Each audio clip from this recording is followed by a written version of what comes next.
All right. Good afternoon, everybody. My name is Brock Young. I'm the Deputy Director for the San Francisco Federal Executive Board, SFFEB, one of 28 FEBs, all of which are located outside of DC in areas that have a large concentration of federal agencies and federal employees. In addition to being the Deputy Director, I am a retired veteran who participated in a federal SkillBridge internship with the very agency I am now the Deputy Director of. As the Deputy Director of the SFFEB, I work to link senior agency officials and build cooperative relationships across the 9-county Bay Area of Northern California, which is my area of responsibility. One of the things we do is assist agencies in finding methods and ways to fill resource shortfalls, talent being one of them. I use my position to help agencies fill priority vacancies, as well as help veterans and transitioning service members become more competitive when applying for those positions. In addition to offering this webinar, we facilitate the Veterans Federal Employment Collaborative, hashtag VFEC, which is a national collaborative that focuses on connecting federal agencies and vacancies with qualified veterans and transitioning service members. The LinkedIn and Facebook groups will be shared at the end of this presentation.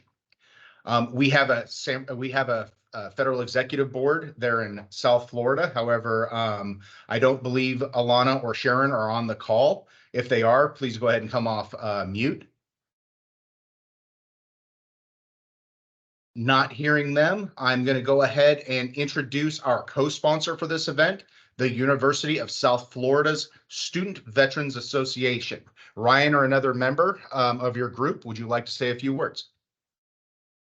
Hello, everyone. I'm the Vice President, Student Veterans of America over at the University of South Florida, Tampa. A little bit about our organization. We are a national organization that serves to support veterans through their transition from military service to higher education and civilian life. Today, we have over 1,500 chapters on campuses across the country, and we serve over 1 million student veterans.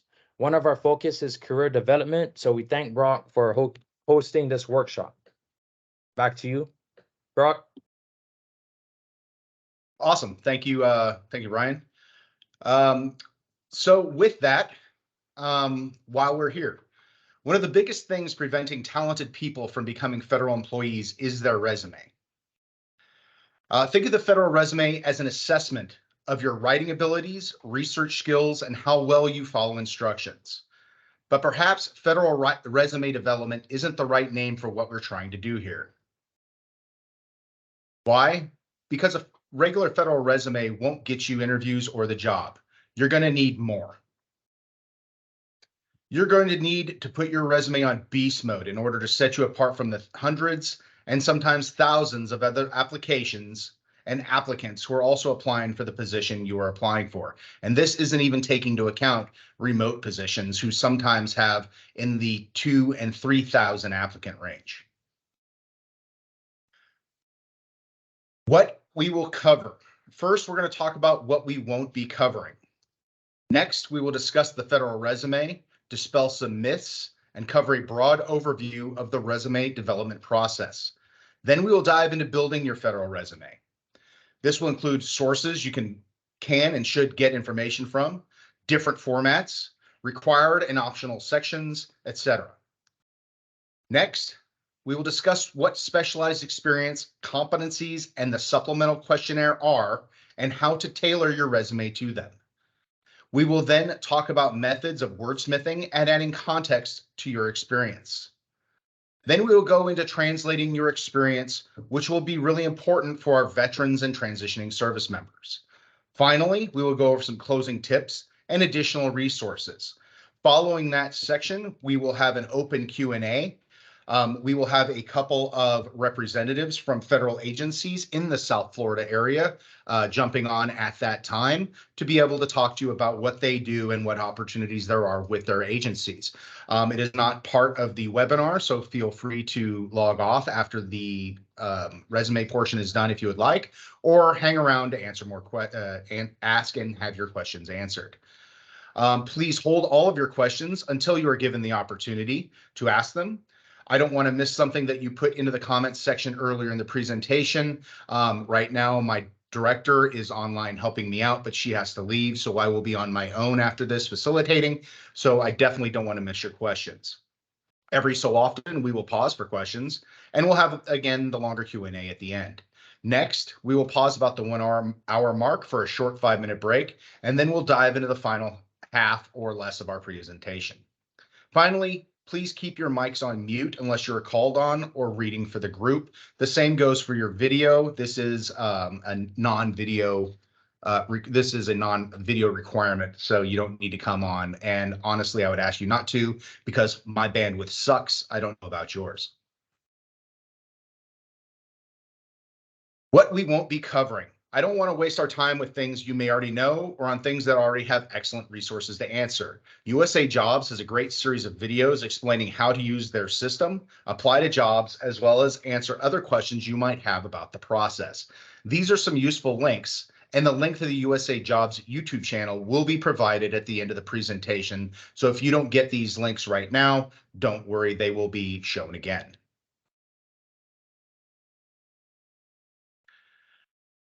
Federal resume myths. Let's dispel some myths about the federal resume up front. First myth is a big one that I run into frequently. The federal resume should not exceed 2 pages. This is an absolute false. A federal resume requires more information than a civilian resume. Therefore, it is typically longer than 2 pages. We will go in depth on things that should be included in your federal resume later in this presentation. But make sure you are paying attention to the announcement. Some agencies do have page limits, Homeland Security investigations, for instance.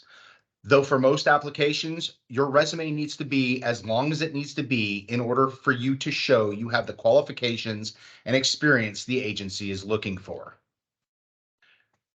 Next myth, I must move to Washington, D.C. if I want to work for the federal government. This is false. Only about 15% of the federal workforce are in Washington, D.C. or the D.C. metro area, while approximately 83% are found in multiple locations throughout the country, as well as outside of the United States. Though for full disclosure, some agencies would like you to move to D.C. for a time to do a rotation through their headquarters for development and promotion purposes. Next myth, resumes are scanned for keywords by an automated system. This is partially true. However, in my experience, it's probably false. Real people, human resources specialists, do look at your resumes and are the ones who grade them. However, some agencies also use an automated system to review applications. This is also known as a supplemental questionnaire or self-assessment. For the agencies that do use this automated system, the resume review process has 2 parts. The automated application review process to include all of the required areas of your eligibility and qualifications for the job. With a second part, this is where you will self-select if you meet those requirements. If you do meet the requirements, you will then have a manual review by a human HR specialist of your resume to validate the information in the application package. So at no time is your resume actually kicked out because it doesn't have the applicable words in it or scanned and kicked out. Next, the job announcement looks like it's been written for someone in mind. This is false. Job announcements are written by the hiring manager with assistance of the human resources specialist of their agency.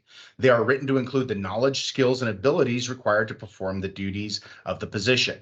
Anyone with these duties, competencies, and skills can apply. And don't think just because a job opens and closes within a short window, it means they have someone in mind. This happens when an agency knows they're going to get inundated with applications and there are only so many HR reviewers to go around. Remember what I said about the remote positions. So sometimes there will be hundreds, sometimes there will be thousands of people applying for these positions. So just take that into consideration when you are applying. Next myth, federal HR specialists will know what I did in the military. This is a huge false. Almost to a person, no, they will not. Veterans and transitioning service members, you need to translate your skills and experience into something civilian HR specialists who have no idea about the military or what you did can understand. Next, myth, you can't work for the federal government if you have a criminal record.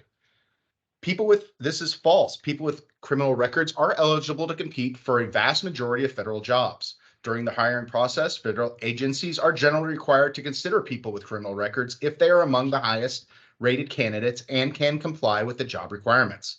There are some expectations because of specific laws or statutes that prohibit employment, depending on the crime committed. For example, certain federal laws, like those prohibiting treason, carrying with them a lifelong ban on federal employment. Other federal laws prohibit employment for a certain number of years. The Bond Amendment imposes restrictions related to national security positions. Next myth, you have to know someone to get a federal job. This is false. While networking does help, you do not need to know someone to get a federal job. If you are qualified for a position, you can write a competitive federal resume. Make sure you add your knowledge, skills, and accomplishments, or KSAs, into your resume and answer the questionnaire, giving yourself all the credit you can. You have to apply correctly following the directions. You can get best qualified and referred to a supervisor without knowing anyone in the government.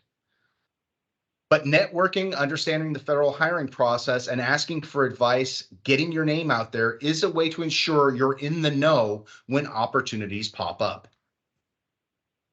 Next myth, you need a security clearance to qualify for a federal job. This is false. I know many of us, me included, include our current security clearance status on our resume. However, it's not needed. Oh, someone came off mute. All right, back on mute with you. However, you can find this information in the job announcement. However, all federal positions require the candidate to go a suitability adjudication process to determine if you are suitable for federal employment. This means that in addition to meeting the qualifications of a job announcement, an individual is determined likely or unlikely to be able to carry out the duties of a federal job with appropriate integrity, efficiency, and effectiveness. If you have a current security clearance, that's awesome. It just means when they reevaluate you for your security clearance, it will be easy for them. The next myth, you need to tailor your resume to each position. So the information I received on this slide is from USA Jobs. USA Jobs says it's partially true in that tailoring your resume is not required. However, experience says this is always true. You must demonstrate in your resume that you're qualified for the position, and each announcement is asking for different things. Remember, this is the only information the human resource specialist has to determine if your resume should be forwarded to the hiring manager. Next myth, jobs that close before the closing date means the agency had someone in mind. False. Like the myth about the announcement being written for someone in mind, when a job announcement closes before the closing date, this typically means the agency received their limit of applications. Again, this happens when an agency knows they're going to be inundated with applications and there are only so many HR reviewers to go around. What other myths have you heard? I'm going to add one before I ask for input on this one. So who here has heard that you cannot apply to a federal position for 180 days after you retire from the military? Just by a quick show of hands. All right, got a couple, good. That 180-day restriction only applies to Department of Defense agencies. Again, only applies to Department of Defense agencies. As a military retiree, I was able to retire from active duty after 24 years and start immediately with the Environmental Protection Agency. So again, that is a huge myth. Please, anytime you hear it, inform your peers or coworkers that that is not true. You can absolutely apply to a federal position if you are retiring from the service, just not one within DoD. All right, what other myths have you heard? Go ahead and lower your hands and then raise your hand if you still have a question or another myth. All right, Carlos, you have your hand still up. Go ahead, what's your myth? Oh, Carlos's hand went down. So no one else has any other myths they've heard? I like it. Seeing none, we will move on. Everything we will discuss here is a way of doing things. Like most things, there is no single the way to complete a federal resume, which understandably makes it difficult. This isn't to scare you, it's just to manage expectations. Since some agencies like longer resumes, other agencies require a resume of a certain length. Some agencies like narratives instead of bullets, but most will accept either. What we will discuss today are best practices that have been shown to work. And by shown to work, I mean almost everything we're going to discuss today, I use myself. And I've been hired technically twice by the federal government using these techniques. Bottom line up front, your federal resume is your federal job application. It conveys your work history and experience to a potential employer. It is used to determine minimum qualifications as well as the best, most qualified candidates. The federal resume can be unlimited in length unless specified by the agency. When thinking about how long your resume needs to be, a good rule to follow is your resume needs to be as long as it needs to be in order for you to get the job.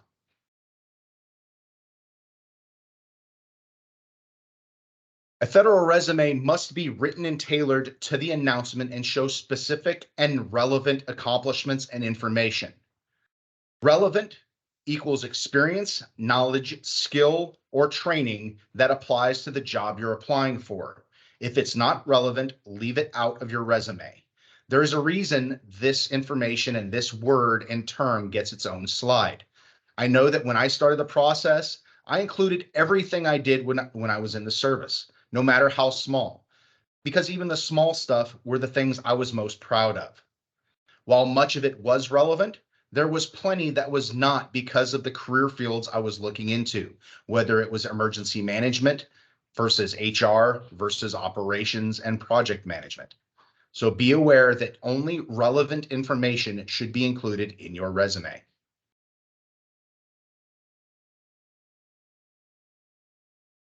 The federal resume is your first and potentially only impression to a hiring manager. Your resume is the best method to market yourself to potential employers, which is why it's so hard for many individuals who are trained to be humble to talk up themselves. It must show how, when, and where you meet the qualifications and include examples of when you use the competency or skill. A good rule to remember is if it's not in your resume, it doesn't matter and it doesn't count. It's not how you think you meet the qualifications. It's how your resume articulates how you meet the qualifications. This is a big one. No one will assume what you did. You have to be clear about articulating what you did. And when developing your federal resume, don't go for the minimum qualifications. Again, the rule is if it's not in your resume, it doesn't count. Do not include things like photographs or videos of yourself, or any sensitive information or PII like age, date of birth, marital status, protected health information, religious affiliation, social security number, etc. in your federal resume. It will be removed from consideration. One thing that I've been seeing a lot of lately are LinkedIn profiles and their URLs included in resumes. These often will also get your resume removed from consideration. Why, you might ask? What is the first thing that pops up when you click on someone's LinkedIn URL? Should be a big old picture of them. And then if you read through their profile, you will probably get an indication of their age, their marital status, religious affiliation, etc. So strong recommendation is not to include things like a LinkedIn profile in your resume.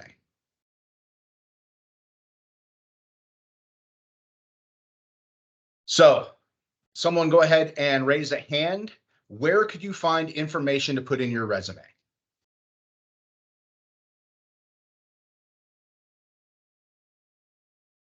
All right, we've got no joiners.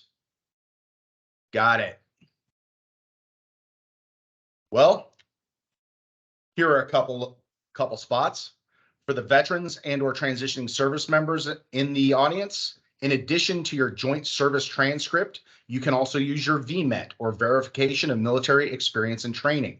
For those of you who might have been out of the service for a while, I actually tried going into my joint service transcript about a year after I retired, and it was still available. So it's there. Links will be included at the end of this presentation. Additional places to gather information for your resume include annual personnel evaluations, end of course evaluations, course syllabuses for any classes you have taken or graduated. And don't forget about any of awards you have received. Those should definitely go into your resume. Where are some other sources and resources resume information could come from? Go ahead and raise your hand and come off mute if you would like. All right, I've got Jennifer. Go ahead. You can get them from onetonline.org or the Bureau of Labor Statistics. Also from the job announcement or other similar websites might have keywords and things like that to include that you didn't think of when putting together your experience. Excellent, excellent. Wen Lin, how about you? Yeah, for example, your college degrees, your volunteer services, the organizations that you have participated in, leadership positions, for example, SVA, those kind of things, club activities. Excellent. All very good points. Thank you very much.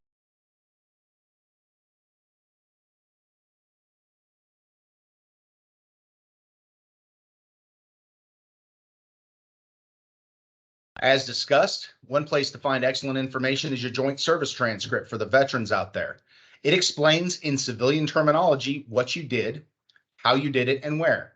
Here is an example from my own background and JST.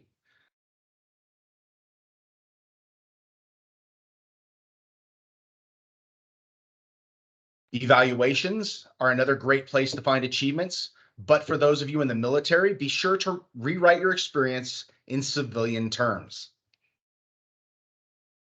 We will go over how to do that later in this presentation. Civilian and military course completion certificates, 1059s, etc., will typically include the skills, tasks, and competencies you are required to demonstrate in order to graduate. If you attended a course and that course required you to demonstrate certain competencies in order to graduate, you can put those competencies in your resume.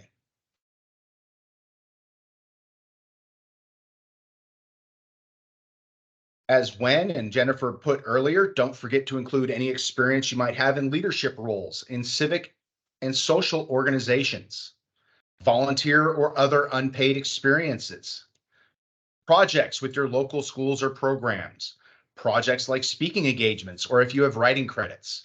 And don't forget any professional, academic challenges and or successes you had while in college or even in high school.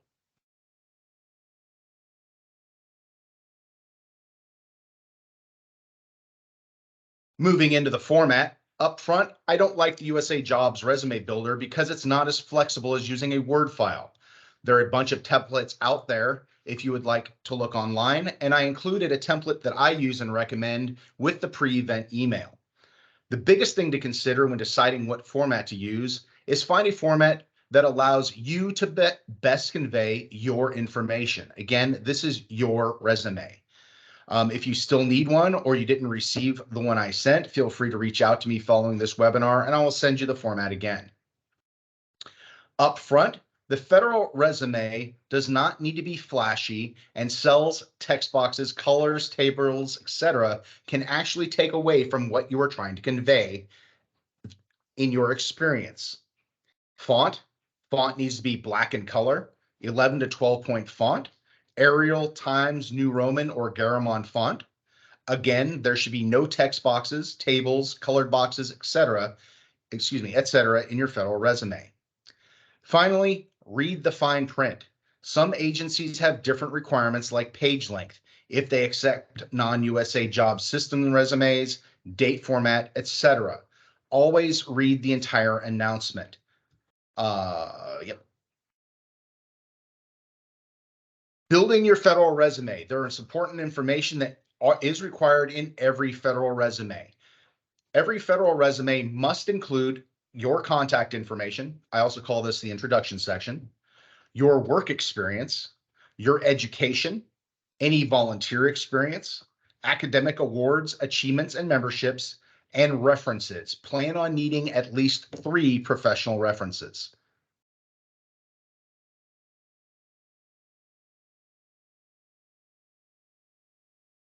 A federal resume should also include professional training, to include training name, location, sponsor organization, start and end date, as well as number of hours. Certifications, granting organization and location, dates the certification is in effect or earned. Military schools, organization, location, as well as a short summary of what you learned, skills, competencies, and why the agency should care that you took this military training.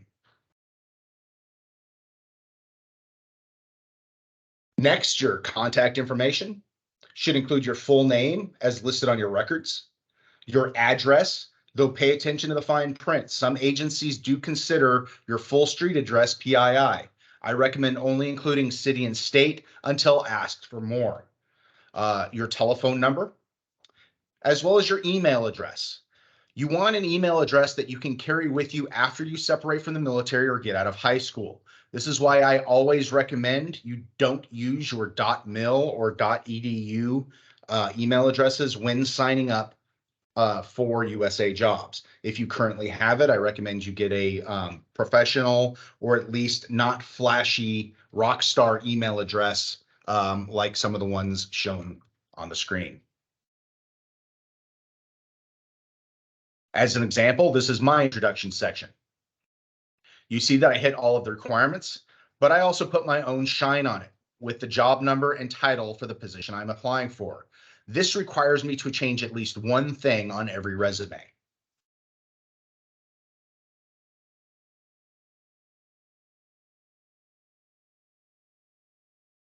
For those of you new to the federal hiring system, there are many special hiring authorities you can use that can give you a head start when applying.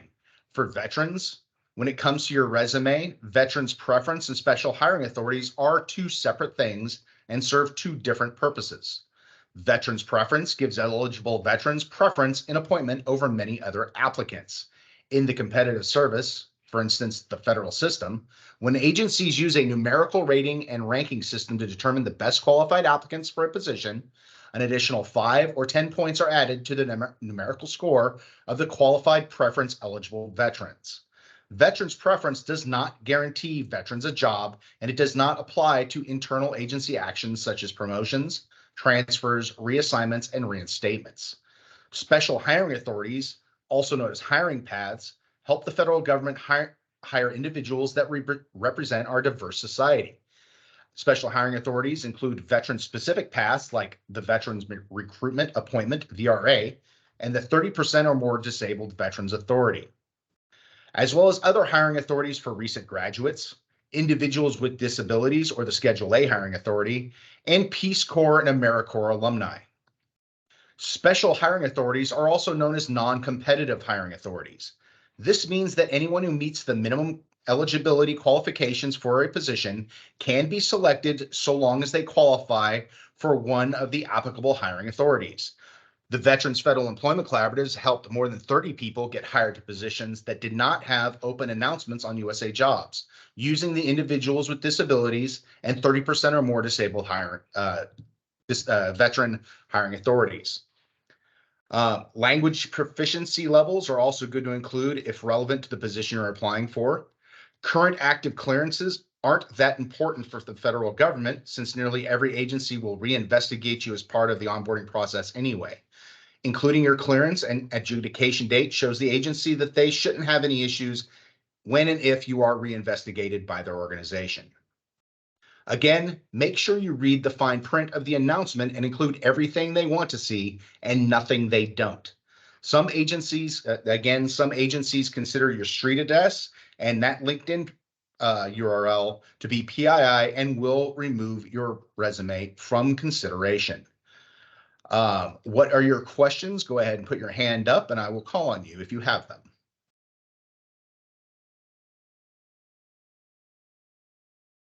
All right, I'm seeing no questions, so we will move on. It is a myth that military and civilian experience are different. All professional work experience is work experience. This includes part-time and unpaid experiences as well. For those of you who were in the military, you want to express that you have the specialized experience the agency is looking for, but saying that that the experience was gained in the military makes them think your experience is limited only to that. You want the agency to know that you have the experience they're looking for. Where you got it doesn't matter. When discussing your work experience, or when writing it down, you should begin with your current work position and work backwards. This is also called reverse chronological order. Your federal resume should cover at least the last 10 years of work experience, but this is only a recommendation. If you have less work experience, or your work experience is shorter than 10 years because of, say, high school, make sure you include any jobs or volunteer activities you participated during that time. If your resume or your qualifications require you to go back farther than 10 years to show that you have the qualifications, do so. Your resume can be in bullet or narrative format. You need to figure out what is the best way for you to convey your experience. Don't forget to include any part-time or unpaid experiences that might overlap with your full-time work. This can be especially important when you have a part-time gig that might require you to demonstrate vastly different skills and competencies than your full-time job. When developing your federal resume, every professional experience must include the job title. For the military veterans out there, civilians won't know what a sergeant major, NCOIC, watch NCO, petty officer, or staff sergeant is. Try first line leader, senior instructor, organizational administrative and logistics manager, etc. Again, no military titles. Figure out what the civilian title is and translate it to that. We will discuss more on that later. You must include the employer's name. This will be the only section in your resume that you can and should use military terms. For instance, 1002nd Transportation Company, Naval Facilities Engineering Systems Command, Bravo 152nd General Support Aviation Battalion, etc. Dates. The USA Jobs Builder will only allow you to put month and year, but some agencies want month, day, year, and will toss your resume if you don't have them. This is why I recommend not using the USA Jobs Resume Builder to develop your resume. You also need to include your supervisor's name, phone number, or contact information. Don't be afraid to put no as to whether or not the agency can contact your supervisor, but prepare to answer why, especially if you're putting no for the last 2 or 3 work experiences. That kind of becomes a red flag. Using an example from my own resume, as a federal employee, I include both my pay band, series, grade, and step, as well as my salary. So it is the same as the rest of my experience blocks. I'm kind of OCD that way. Since this is a federal position, I make sure to include this is a federal position statement underneath it. Note, for the purposes of federal resumes, military service and government contracting positions are not considered federal positions. So if you're putting this is a federal position down under your active duty military time, you can go ahead and remove it because it's not correct. This is another example from my federal resume. Notice that I don't put this is a federal position because this was an active duty position. Again, that is because even though you might have been on active duty, you are not considered a federal employee when it comes to federal hiring.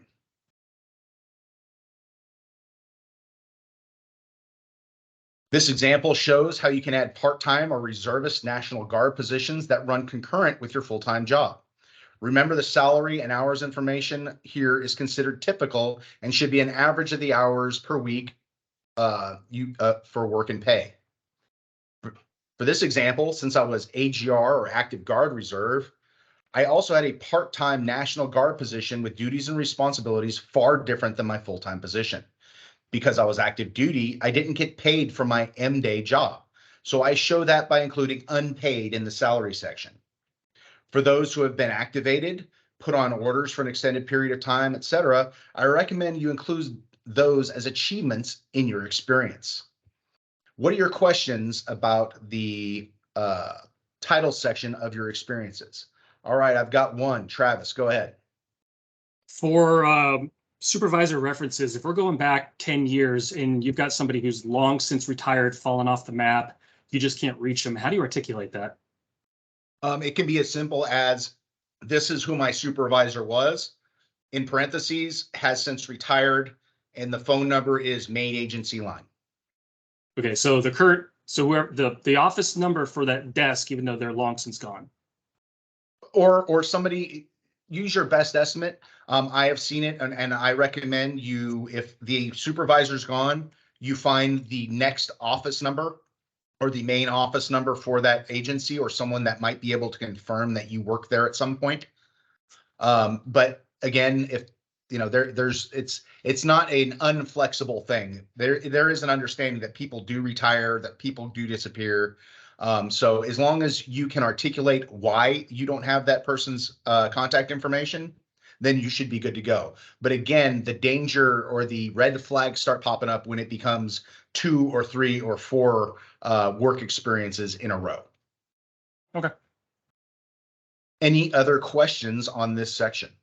I've got one from Jeremy. Go ahead. Yes, sir. In regards to hours per week, does it ever need to go over 40 in regards to like deployments or that kind of work? I will answer more on this later. However, I will then, like everything else, to be completely, deflect the question. It can. So we will discuss this more, but ultimately you want to put down what you did, but at the same time, you don't want to shortchange yourself. If your duty was 40 hours per week, but because of the mission, the tasks, etc., you ended up working 60 hours a week, your job was still to work 40 hours a week, but by going 60 hours a week, you went above and beyond. That then becomes an achievement you can use inside the body of your experience. But again, we will discuss that more here shortly.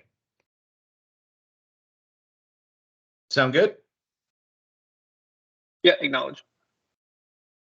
All right, lowering your hand so it doesn't keep distracting me. Oh, there you go. Thank you. Before we go into detail on methods of writing quality bullets, let's talk some generalities. Solid federal resumes are about 3 things: detail, detail, and detail.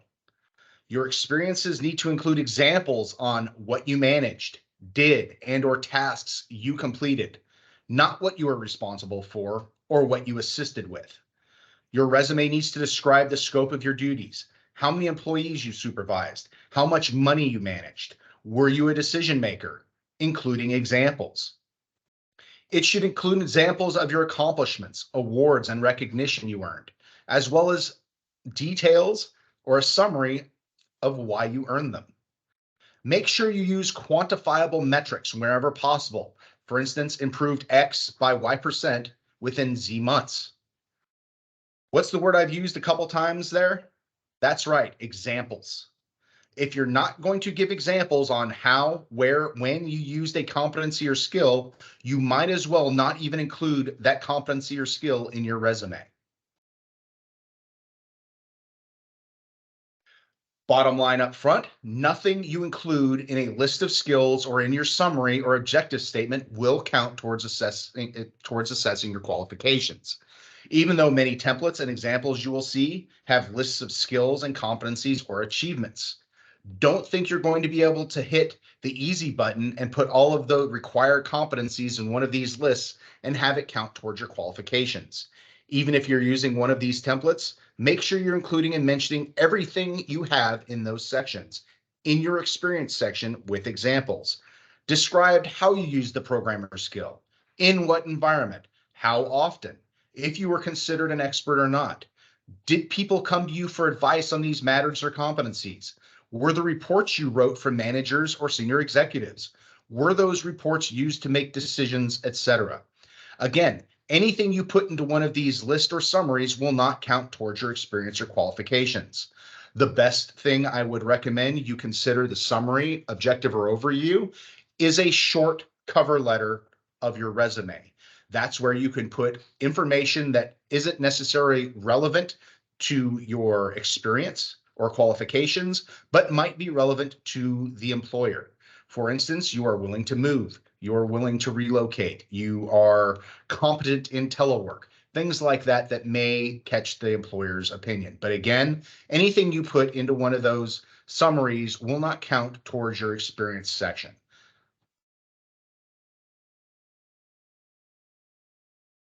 Again, think of your federal resume as a test.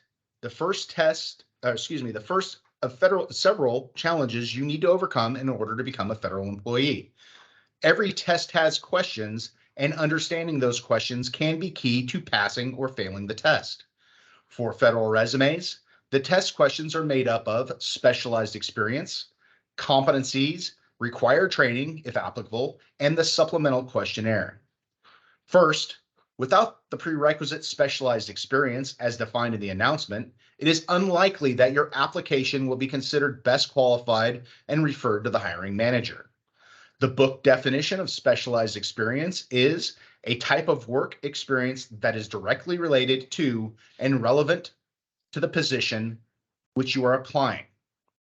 Next, sections in the job announcement that refer to how you will be qualified and evaluation factors and competencies are telling you the metrics that the federal agency are going to use to grade your resume.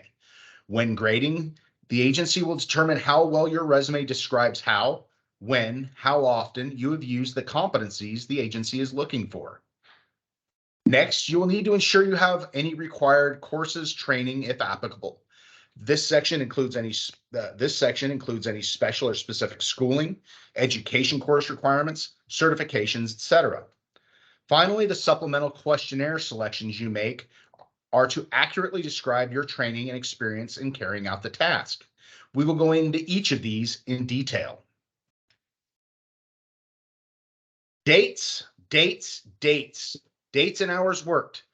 I believe it was, who was that? Jeremy, who had that question? In the federal government, 52 weeks is an important benchmark. For Fed HR folks, 52 weeks of experience equals 52 weeks of 52 35 to 40-hour work weeks. This is why the reviewing HR professional needs to know your employment dates, your exact employment dates. Don't think you're getting away with anything by only putting month and year for your employment dates. Putting January, for an example that we see on, not yet, but for an example, putting January 2020 to December 2020 on a resume will not get you assessed at 52 weeks. It will get you assessed at 44. Why? Because federal HR personnel default your start date to the last date of the month and your end date to the first. So by putting January 2020 to December 2020, you're basically putting down January 31st, 2020 to December 1st, 2020, which equals 44 weeks. Even if you left mid-month, you want to make sure you get credit for the time you worked, which brings us to hours worked per week. In order for you to be assessed as having 52 weeks time and grade or 52 weeks of experience, they, the federal HR reviewer and specialist, need to know how many hours a week you worked. The federal government has determined full-time to mean 35 to 40 hours a week. Putting anything less means your experience won't be graded as full-time. Now, what about putting more than 40 hours a week?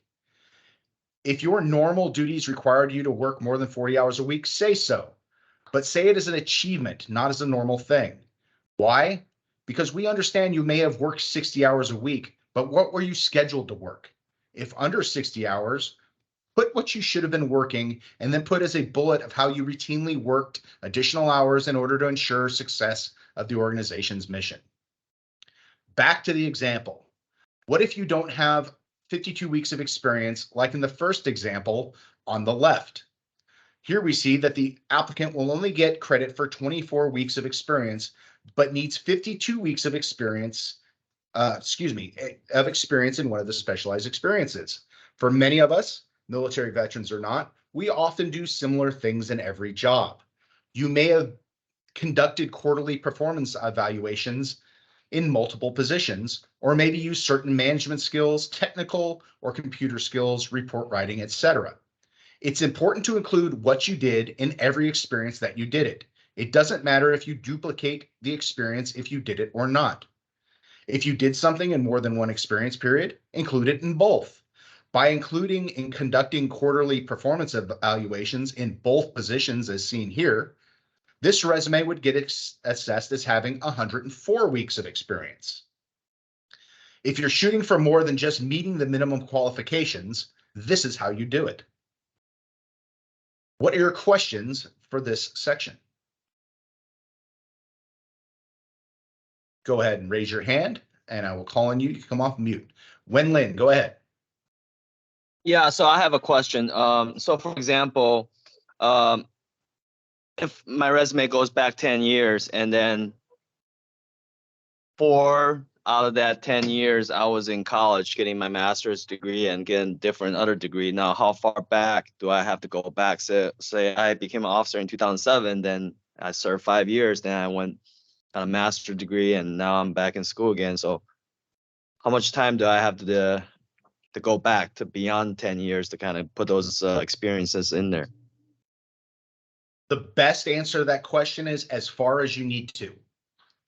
So if you are so the cool thing about the federal government is that if at any time in your entire work history you accomplished or have the skills and qualifications that they are looking for, they don't care how far back it was. But you need to include that in your resume. So if, for instance, you the experience that the agency is looking for that you have experience in happened in 2010, that's how far you need to go back to articulate that you had the experience for the job. Whereas if the experience that you have that the agency is looking for happened in 2020, and you don't need to go back any further, that's as far as you need to go. That makes sense? Yeah, so it's okay with having gaps in between work experience versus okay, I see what you're saying. So when you're looking at your timeline, try to look at your timeline and your experience line like you're a manager, like you're a hiring manager. If you have a question, your hiring manager will probably also have a question. If you're looking through your timeline and you see dates that match, and all of a sudden there's a gap, there's nothing to say because this is your resume and it's a way of doing things. Put a note in there. From X to X was getting my master's degree. See education section. Got it. That's all. And the same would go for anybody who maybe, because I know the pandemic hit a lot of people really hard. Maybe they had to stay home to take care of family members. I have seen folks on resumes put date to date, in-home care, convalescing from medical leave, baby, staying at home, taking care of children. Just preemptively answer the question. So that way the agency and hiring managers understand, oh, this individual was doing something else that was important. So there's no gap, there's no question. We can just move on to the next experience. Awesome. Thank you, Brock. Mm-hmm. Any other questions regarding this section? All right, we're going to kick this forward. Oh, we had one. I'm sorry. Go ahead, Travis. Hi, sorry about that. So earlier you said put the relevant jobs out there to meet the PD and everything. If you had a break, so you still had work, but it didn't have anything to do with the job you're applying for, cut it out and have a break in employment, or just leave it in there and have it shortened up?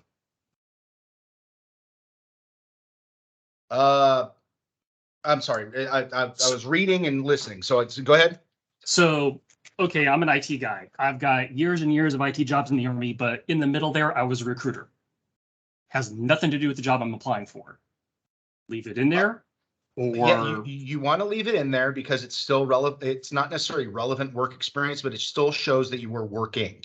Okay. And I can guarantee 100% with almost 100% certainty, something you did as a recruiter would translate to an IT position. Okay. So it's all about breaking down into its, the various subtasks of what you were doing, what you were using, etc. I'm sure you used a computer. I'm sure you set up some sort of office equipment. I'm sure you helped others put together files and knowledge management systems, things like that. Okay. So think in terms like that, because there is always something, especially the service members, there's always something that you did that probably qualifies or would be relevant to the position you're applying for, if only to demonstrate your attention to detail. Sound good? Yep. Thank you. All right. I don't know why this is here because we just discussed this one. One more thing I need to clear out. All right. But how do you locate the specialized experience within the announcement? I'm sorry. Armand, go ahead. Yes, sir. So can you hear me? I can, go ahead. Awesome. So yeah, quick question. So basically I was released from active duty as of September. After I got out of active duty, I was a night shift supervisor at a US Foods warehouse facility in Texas. Was there for about 5 months. Concurrent with that, I'm in the reserves as well. So I'm a captain. So basically, my question basically is that I basically put in my 2 weeks notice, right, to get on ADOS orders with my current reserve unit, which fell through because of lack of funding, unfortunately. So now I'm here finding a job. I've done a lot in those 5 months I was at US Foods. Like as a supervisor, I worked like probably over 60 hours every week. It was a tough job.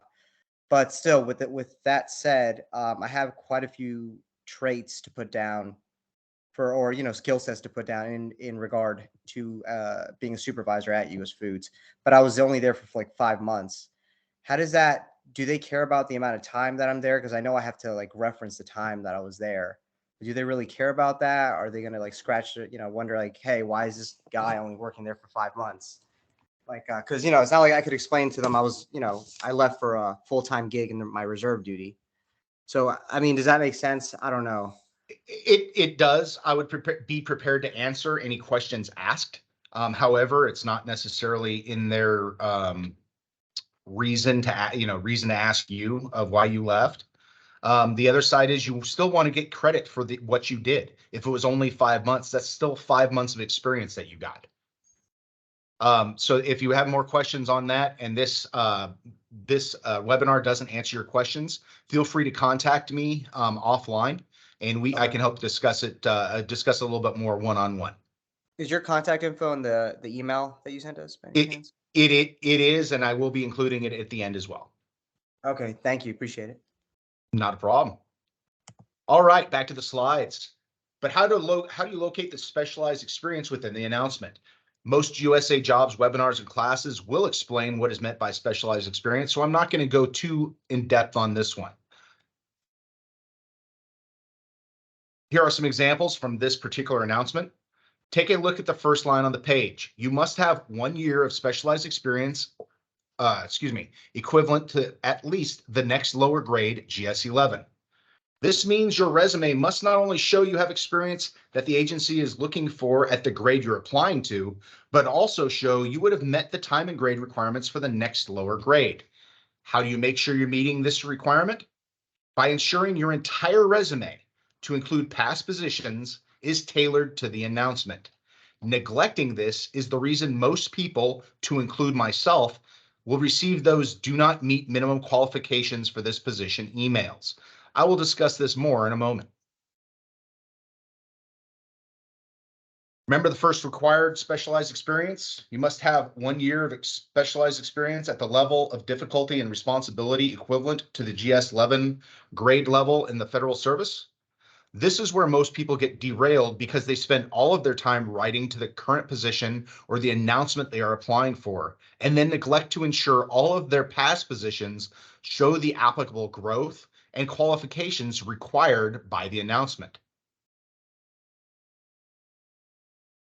Many announcements will lay out what experience at the next lower level look like, but many don't. This means researching what experience looks like at the next lower level.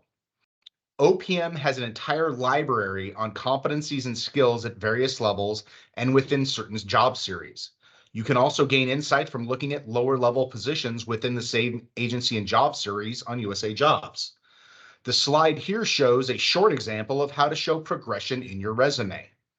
Current position bullet writes policies for an organization.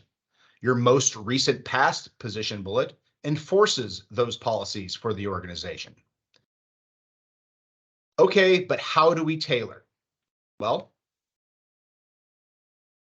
let's take the specialized experience preparing presentations, white papers, and reports for personnel at all levels. This is an actual specialized experience pulled from USA Jobs.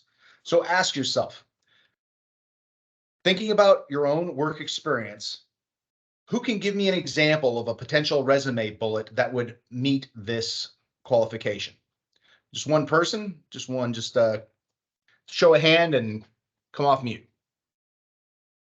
Anybody give me an example from their own lives that they could write an example for this? What? No? Okay, I guarantee Travis could. There we go. We got one. Eric, go ahead.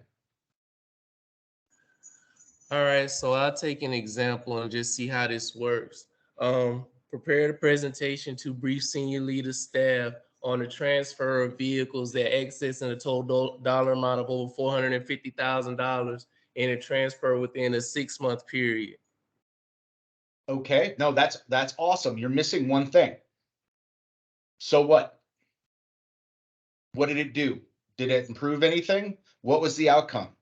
So that's a great that's a great bullet, and we'll discuss more on how to make that great bullet an outstanding bullet here in a second, okay? Oh, where'd you go? All right. Okay, I get it. Sound good? Yes, I get it. I understand that now. All right, so but no, so hold on to that bullet in your head because that was a great bullet. Like I said, now I want to try and make an outstanding bullet with the next couple of slides. So here we go. All right. Here is an example bullet. All right, example is prepared and verbally presented weekly organizational status briefing reports to organizational employees, managers, and executives. Utilize Microsoft PowerPoint to develop briefings and Microsoft Word to develop multiple white papers on equipment statuses written to the applicable level of audience. From the example, we see the applicant addressed preparing presentations, how often they did it, as well as the levels that they presented to. The applicant explained what systems or applications they used, as well as how often they both wrote and verbally briefed the information. From this bullet, I see the person has technical competence, experience with oral and written communication, experience using Microsoft Office products, as well as experience to speaking to employees, managers, and executives. There is something very important missing. What is it? What is it missing from this bullet that Eric had in his? Just think about it. Applicable level of audience, I think he's a little bit more in detail of who he addressed to. Okay, it could be a little bit more detail. There you go. But in reference to this particular example, the bullet is perfectly missing quantifiable metrics. What is improved by all this? By how much? How long did it take? This, again, this bullet is missing the so what of why it was included in the resume. Someone had a hand up? Nope. All right.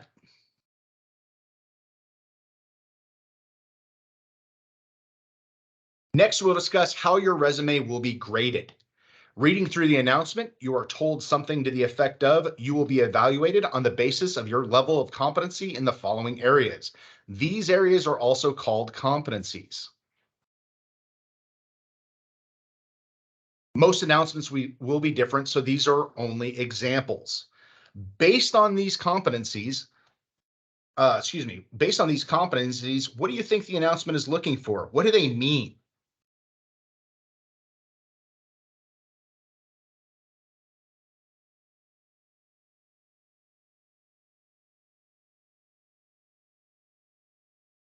Well, OPN lists the definitions of their competencies in the multi-purpose occupational systems analysis inventory, close-ended, I know it's one heck of a name, mosaic competencies.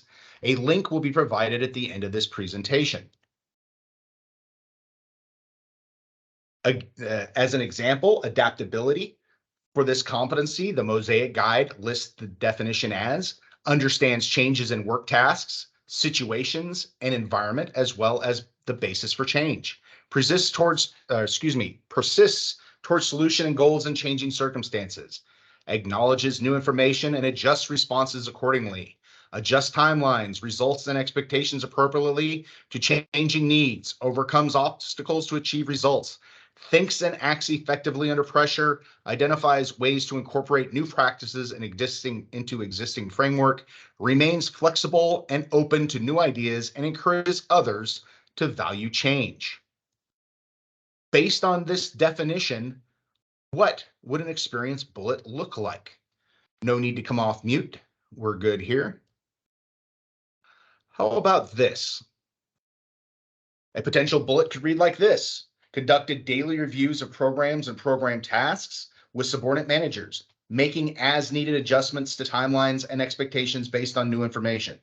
Identified and rectified staffing challenges that would have prevented timely completion of the project, developed new practices that fit into the existing constraints, and implemented changes based on product segment location. Result, project was delivered on time and under budget. Again, I left out a lot of metrics on purpose so we can focus on the wording.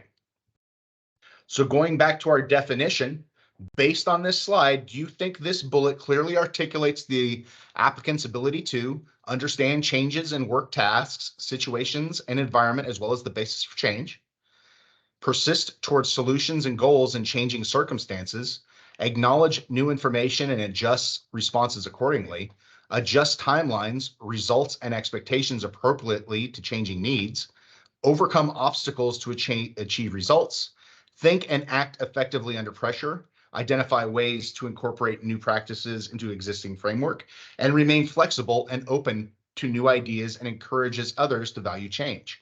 So do we think this individual accomplished this in this bullet? Just by a show of hands? Yes?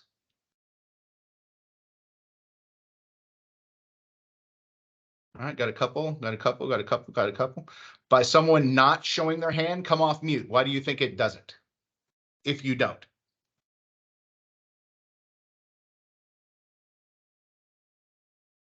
No, everybody does? Excellent. Our next competency is problem solving. Its definition is identifies problems, determines accuracy and relevance of information, uses sound judgment to generate and evaluate alternatives, and to make recommendations. Think about it for a second. What could a bullet look like from your own life?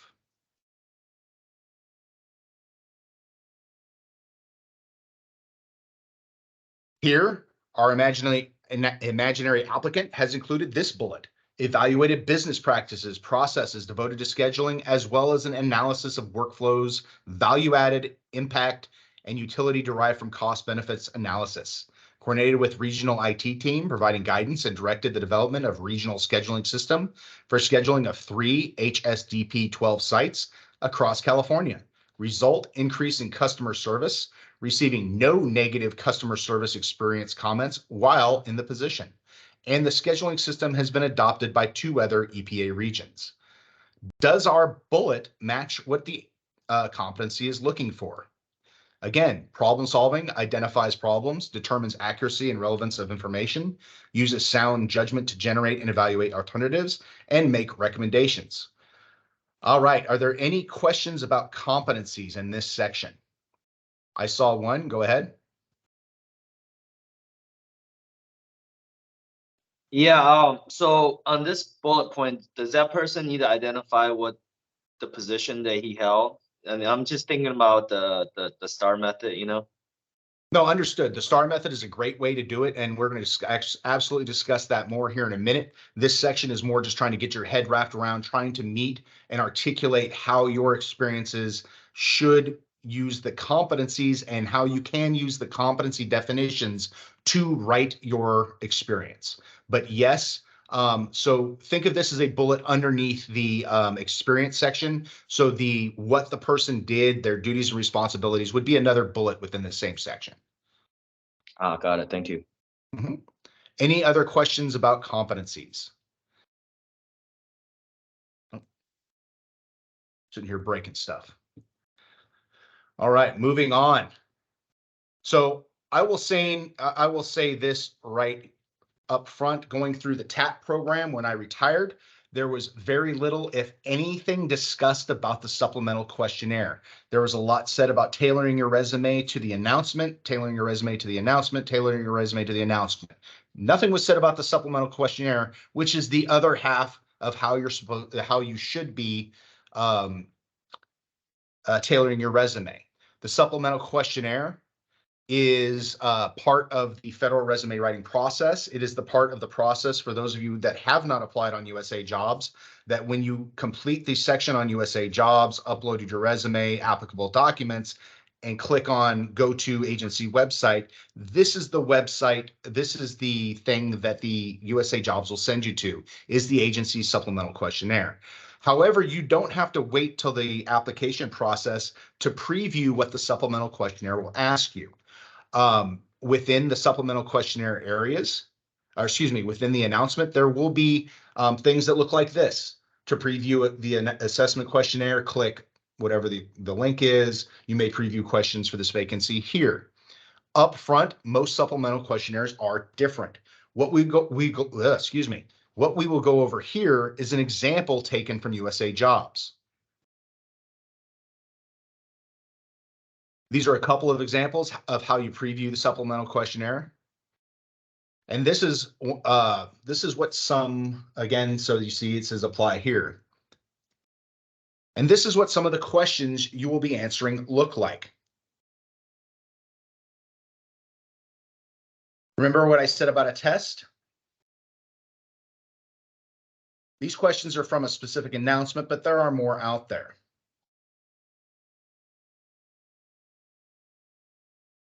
Another example from a format you may find. This is there are examples that require you to select everything you have experience with. Guess where else that information that you say you have experience with needs to be? That's right, your resume. Now, some supplemental questionnaire questions will ask you to input examples. Other will ask for dates and job titles. You have to include everything the announcement and supplemental questionnaire are looking for in your resume. Supplemental questionnaires are also called self-assessments. This is where you get to select how well you think you qualify for the job. So by a show of hands, who has heard no matter what, you should always choose expert or the highest rating possible? All right, I'm seeing a bunch. 1, 2. So I know I heard that very same thing going through the whole process. Well, it's a myth. We spoke earlier about myths, but this is a biggie, and this is why I wanted to put it out again and have it included on its own slide. If you inflate your qualifications and or experience, for instance, your resume doesn't support the answers you put on your supplemental questionnaire, you may be removed from consideration for the position. At a minimum, your self-assessment grade will be downgraded and your resume will be put at the back of the pile. So rate yourself accurately. I've got one question. Go ahead, Armin. My apologies. I clicked the back by mistake. Sorry about that. No worries. Oh, another question. Wen, go ahead. Hey, so Brock, I just attended a Hiring Our Hero resume workshop on Wednesday, actually, and then they had a couple federal folks on there as well, and they mentioned exactly the same bullet point, and they said sometimes we don't give ourselves much credit, and then we don't put the expert level on there, and then we just kind of shoot ourselves in the foot, and the automated machines, you know, what's that? AOS? It's the USA staffing system, yes.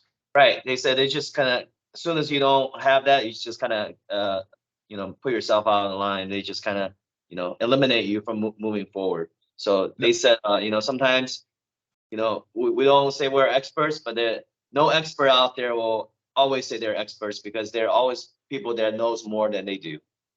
100%. But remember what I said. Make sure your answers reflect in your resume. So if you select expert in the supplemental questionnaire, your resume better say something to the effect that you're an expert or people came to you for advice. They're telling you, so utilizing, so go back a little bit. Let me go back 2 slides. By utilizing the terminology, this task has been a major part of my work. I am highly skilled at performing this task, and I supervise or train others in the performance of this task. You have a lot of information there that you can use in your resume. Bunch of terms, terminology, and how to articulate what you did to match your rating. Now, don't be afraid to go one down either. I perform this task as a regular part of my job. The important thing is to accurately reflect what your resume says, is kind of the down and dirty of it.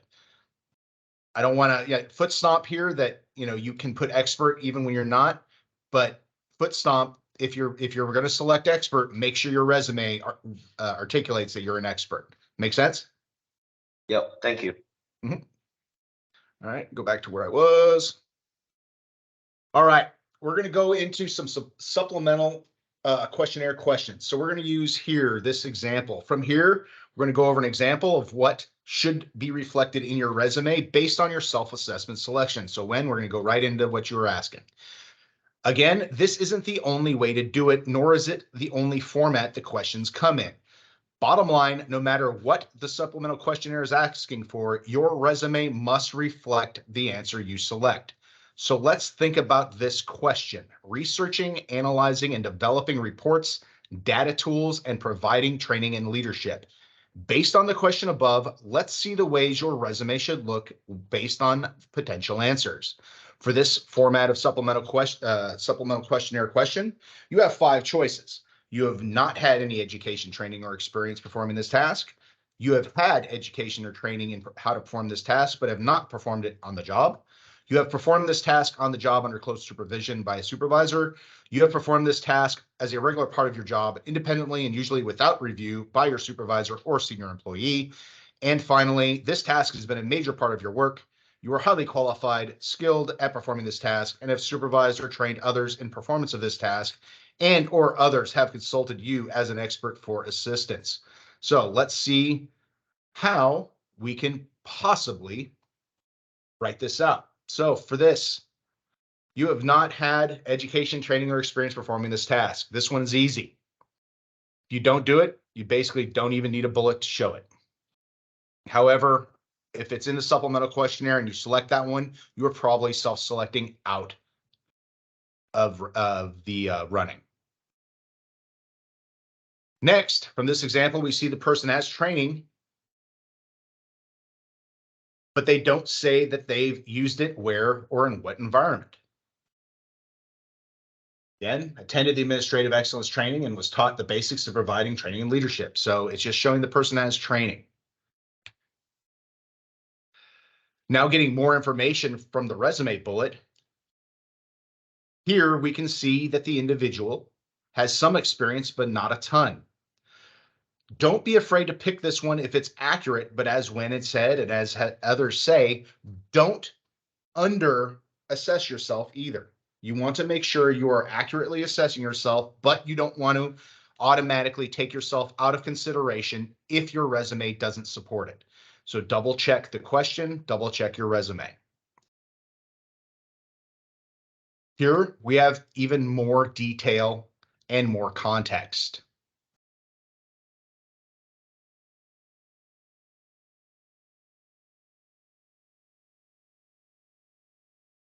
Finally, the expert. Based on what we know and what the supplemental questionnaire question is asking, how could this bullet read?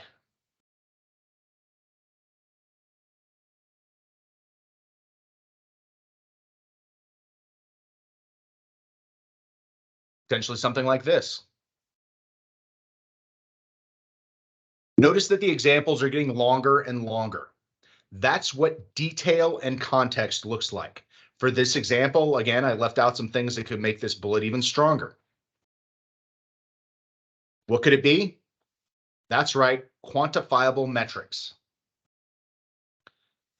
The how much, the so what, the outcome. Those are also important things to include.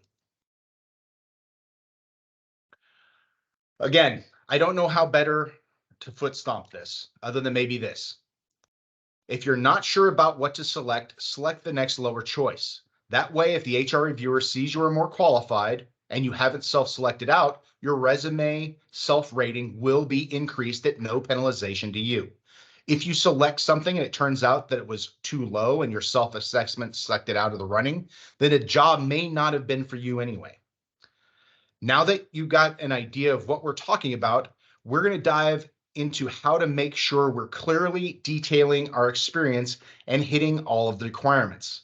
But again, do not overinflate your self-assessment. At this time, we've been talking for 1 hour and 15 minutes. I have 3:16 on the clock, and I know we're only supposed to go to 3:30.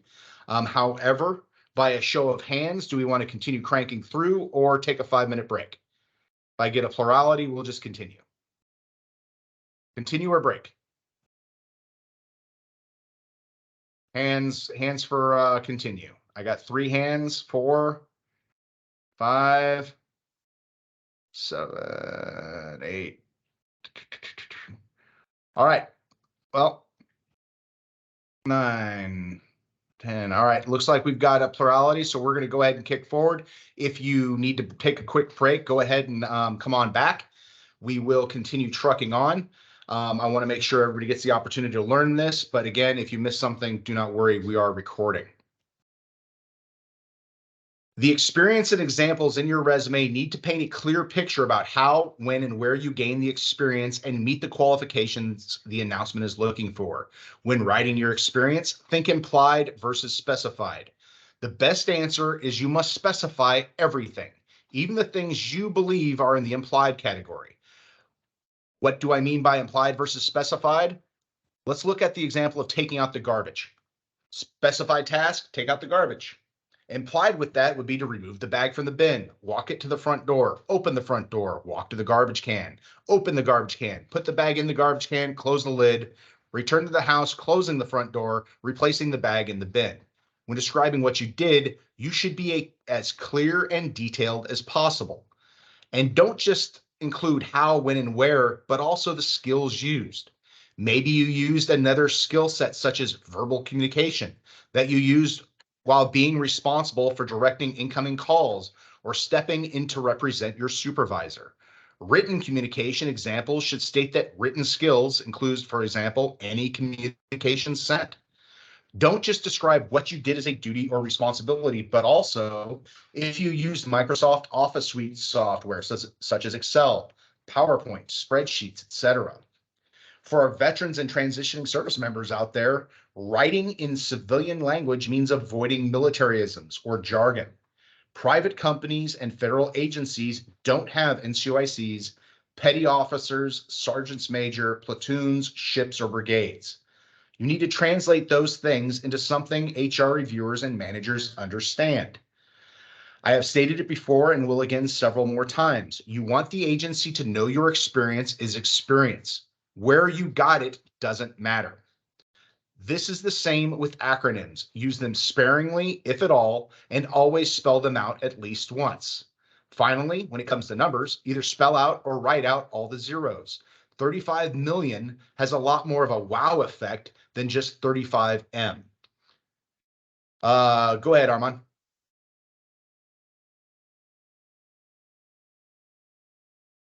Sorry about that, Brock. I don't know why it keeps doing that. I apologize about that. So sorry.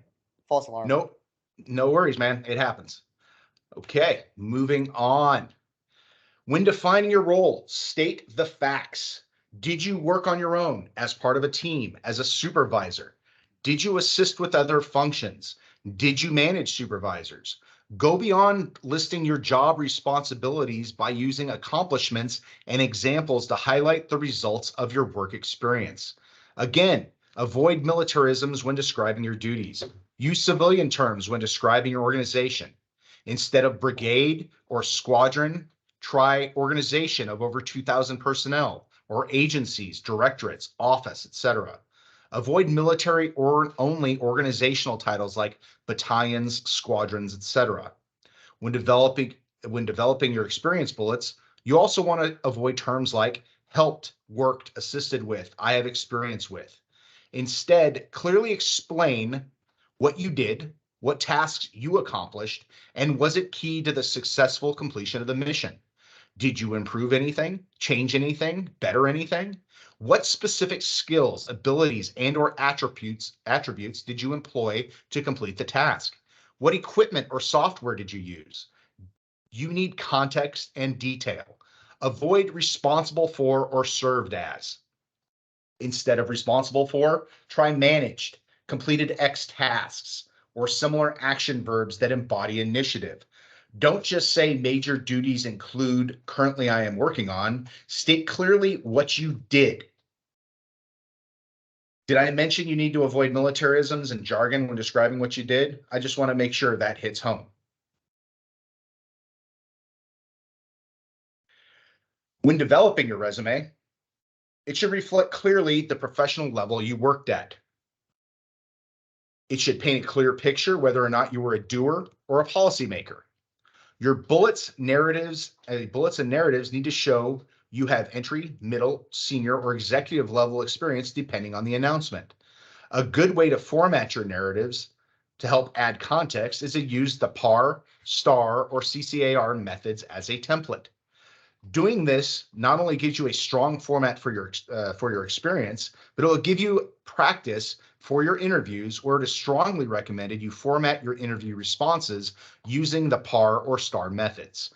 Note the CCAR method is recommended to format for senior SES resumes, and I won't be going over that during this webinar. First, we're going to start with the PAR method. Problem, situation, issue sets the context. The action, what you did, steps you took, and the result in numbers and metrics. An example here, using the PAR method. Give you a second to read that one over.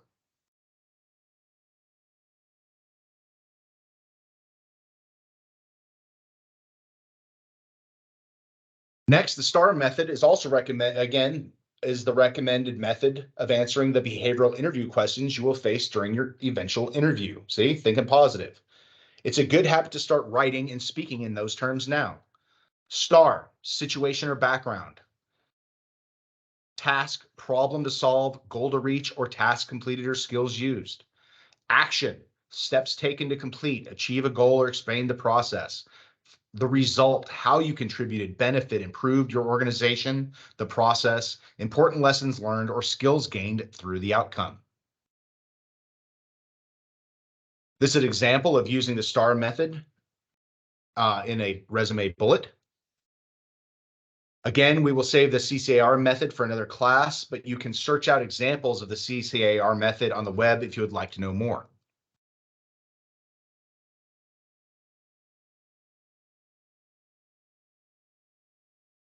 I strongly recommend listing college education, military education, certifications, and other trainings separately.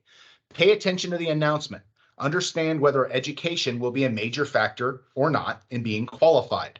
Don't shortchange yourself because you don't have a full degree yet. Many jobs are looking for experience and transferable skills that are communicated in a resume.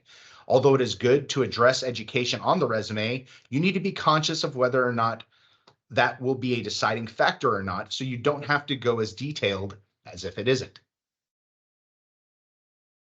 Volunteer experience is an important section and can add a lot to your resume. Volunteer experience is any unpaid experience you might have. It can include work done through national service programs such as the Peace Corps or AmeriCorps, or work for other community-based philanthropic or social organizations like churches, schools, etc. Volunteer experience helps build critical competencies, knowledge, and skills, and provides valuable training and experience that translates directly to your resume. One of the biggest issues I've seen with volunteer experience is they don't Add the dates. So when adding volunteer experience, you need the name, the organization and location, the exact dates of each period. Recommend using the month, day, year format. Number of hours worked per week, brief description of duties, and identify your major roles, responsibilities, and accomplishments. All of this probably looks familiar, right? That's because volunteer experience is experience. I have also seen separate sections similar to this in affiliations as well. If you are affiliated with an organization out there, I encourage you to list it in this section and include everything you've done for them. All right, I see a hand up. Carlos, go ahead. Yeah, quick question. So if I'm about to start working on my skill bridge, can I use that as a volunteer experience? It is honestly what I did. You can, however, I used it as a paid internship because SkillBridge is technically a paid internship for you. It is a non-paid internship for the organization you're working for, but you're being paid. I had that in a full section. My last 6 months in the military was its own complete section. Okay. So that's what how I would recommend you complete that. Excellent. That works. Thanks, sir. Mm-hmm. Quick snippet on awards. Award sections are good to include if you have the room, but make sure you include a statement about any awards or decorations in your experience section. This will give the experience more context, detail, and push your resume beyond just meeting the minimum qualifications. As you see here, also, you will need a minimum of 3 professional references. That's it. That's this entire slide. Agencies do not care about the military schools you've taken unless they taught you something that applies to what they're looking for. And they typically won't know unless you tell them. That's why you should always include a short summary of the lessons learned, skills, and competencies, the why they should care. The same thing goes for professional training. Only include relevant professional training in your resume. And here are some requirements for it. The same thing with certifications. Only include relevant certifications. Now to some fun information. For our veterans and transitioning service members on the call, the SFFEB's Military to Civilian Translation Guide is available on LinkedIn and Facebook. If you can't find it or would like to contribute, please feel free to email contact sffeb@dol.gov and we will email you a copy. I will include a copy in the post-event email, so don't worry about it. But I do hope and I want to crowdsource this. If you find a military term or you have a military term that you have a solid civilian definition for or translation for, feel free to send it to me. I'm busy working on the update to this document now. So going into this, we will take a look. We've all heard it, and I've said it here several times. Your resume must be written in a language that the HR resume reviewer understands. The person reviewing your resume probably has no idea about not only the job you're looking for, only what they are being told to review. And the likelihood of that HR reviewer understanding what you did in the military is probably in the 1% range. This is why resumes must clearly state how you meet the qualifications for the position in terms the HR reviewers and managers understand. Here are some examples. Military experience equals experience, professional experience. The Army, Navy, and USMC are not federal agencies. However, the Department of Defense, Department of Army, and Department of Navy are. Military occupational specialty, or MOS, would equal career field, specialty, job duties.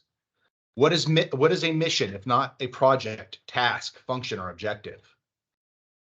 NCOs, your managers, team leads, leaders. NCOICs, supervisors, senior team chiefs, senior technicians. Junior officers, project officers, general managers, administrators. The recon folks, data collection, analysis, and survey. Subordinates are employees, personnel, or workers. Combat, high stress operations, conflict, highly hazardous conditions. A brigade, again, organization of 2,000 or more people. Units, clients, unit, department, company.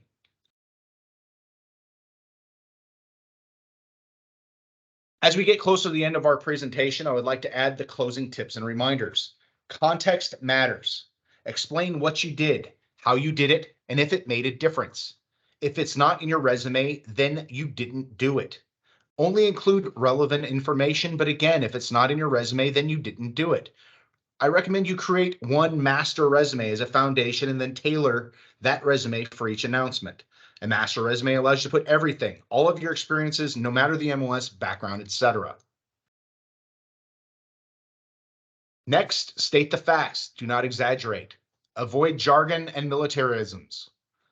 Use acronyms sparingly, if at all, and be sure to spell them out at least once. Go back as far as you need to in order to show you have the experience and qualification the announcement is looking for. Next, find a mentor, pick their brain. There are some great private organizations out there, and the Interagency Veterans Advisory Council, or IVAC, is working on one specifically for veterans and military spouses interested in federal employment. How do I know this? Because I am the Deputy Chief of Staff for the National Interagency Veterans Advisory Council and am the one working on the mentorship program. Finally, your resume must be clear. Here you will see some additional federal resume resources. I will include all of these in the after event email, as well as links to the Joint Service Transcript, VMET, as well as information on the Veterans Preference and Special Hiring Authorities. The Department of Energy, FBI, IRS, and USDA all have resume guides and cover letter guides of their own. And ultimately, thank you for your time. And I hope we can help get one more veteran hired. Those of you that are veterans, those of you that are not veterans, I hope we can get you hired as well, because we need solid, dependable, and a diverse workforce. This concludes our resume development portion of our webinar. Your feedback is important to us. When you have a moment, please follow this QR code to our post-event survey. If you don't get it now, don't worry. The link and QR code will be included in the post-event email. This is my contact information, so please feel free to email me with any questions we did not answer or suggestions to make future webinars more effective. All right. 1 second, Wen.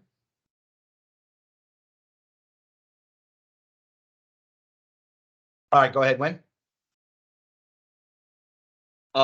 Thank you, Brock. So I got 2 questions. One, so after we get the resume ready to go and get a mentor to kind of look over it and everything, and we submit it under a job posting, what are your timelines for, say, for people like, say, we're at the university level or students applying for federal jobs? Do we look at 3 to 6 months for the search for this timelines to get hired on, or 6 months or longer? Because, you know, as I was looking for civilian jobs before, it normally I need about 3 to 5 months, and then once I apply for a job, I normally get a response if they're interested within, you know, 2 to 3 weeks. Obviously, federal jobs are total different beasts. I was told before that apply, put in resume. My friends sometimes don't even hear back, and myself 4, 5, 6 months later. You know, so what's your take on that? What's your experience? That's one question.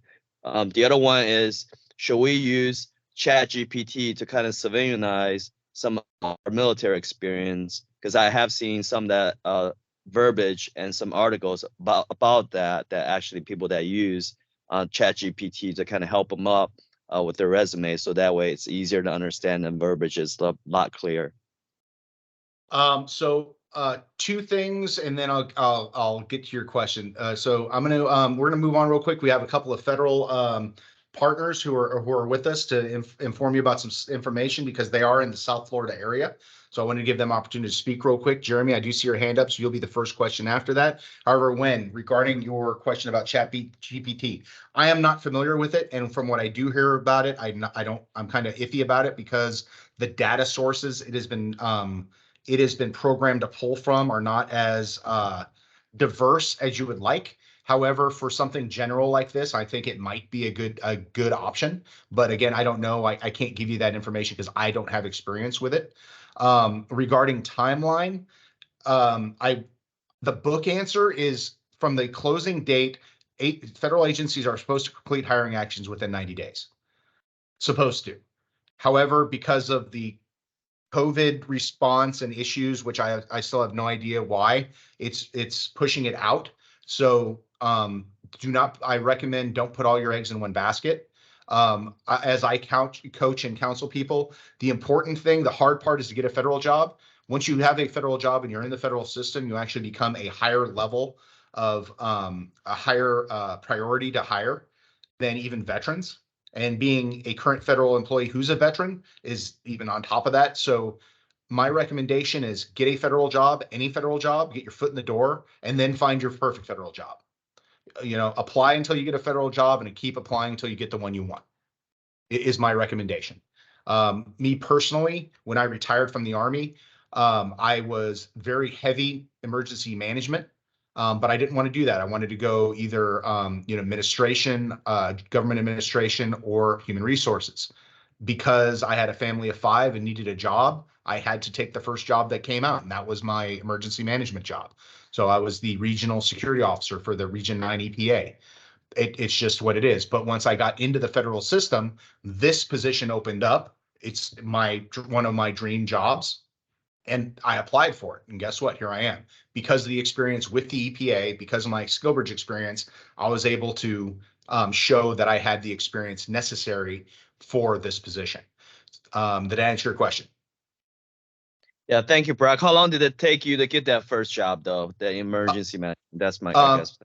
Okay, so I applied in January of 21. It closed in February of 21. I was interviewed in March. I was actually began the onboarding process the end of March 2021. And just because of how everything, discussions and how they start on pay periods, I ended up starting on the 24th of April. So I was out of work for 24 days. So it took from application to hiring, took about 3 months. Wow, that's fast, actually. Congrats. It is fast. However, I just as an ongoing thing, because I'm always trying to improve myself and make myself better, I'm still applying to jobs. Maybe I find another perfect job out there, or maybe I'm just trying to make sure my bona fides as someone who knows about resumes is still up.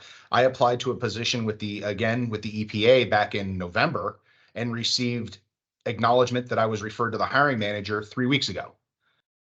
So it's kind of hit or miss, even within agencies itself.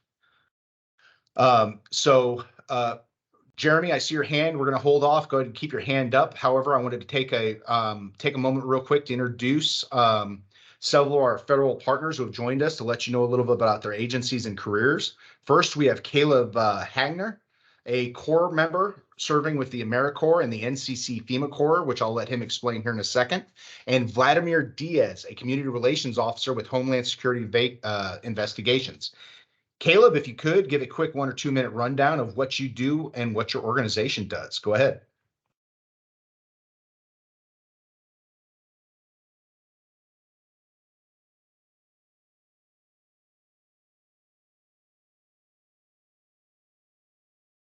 Caleb, are you still there? Did we lose you? All right. Caleb is not happening right now. So Vladimir, are you available to tell us a little bit about HSI and what you do there?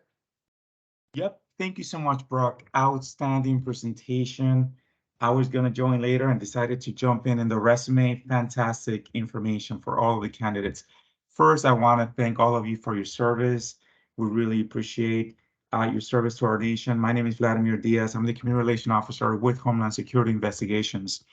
HSI is the principal investigative agency of the Department of Homeland Security. We have a pretty significant portfolio, including human trafficking, child exploitation, cybersecurity, terrorism, narcotics enforcement, you name it. Basically, if a good information or a person crosses the border, HSI has the investigative authority to initiate a federal case. We are located throughout the United States. We have about 200 offices in the United States and 50 offices. We're also in 50 countries throughout the world. We have various employment opportunities. We have the bulk of our workforce. We have about 10,000 people working at HSI. Most are special agents or what we call criminal investigators. Those are gun carriers. They carry out all of the investigations for HSI. We also have intelligence analysts and different law enforcement personnel support type of roles. So happy to answer any questions that you may have about HSI and career opportunities with us.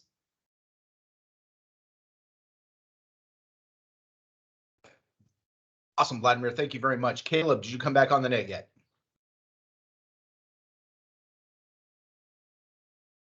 All right, not hearing anything from Caleb. I'll leave it available for him to speak. However, regarding HSI, so we've been in HSI was one of the primary benefactors for our VFEC, Veterans Federal Employment Collaborative. We have posted at least 5 people with positions with HSI across the country, in California to New York, from GS position levels, GS9 all the way to GS13, utilizing special hiring authorities for positions that weren't even posted on USA Jobs. So that's why those special hiring authorities are very important for non-competitive special hiring authorities. So Jeremy, go ahead and ask your question, and we will continue with the question and answer portion. Again, everybody here, the main portion of our webinar is over.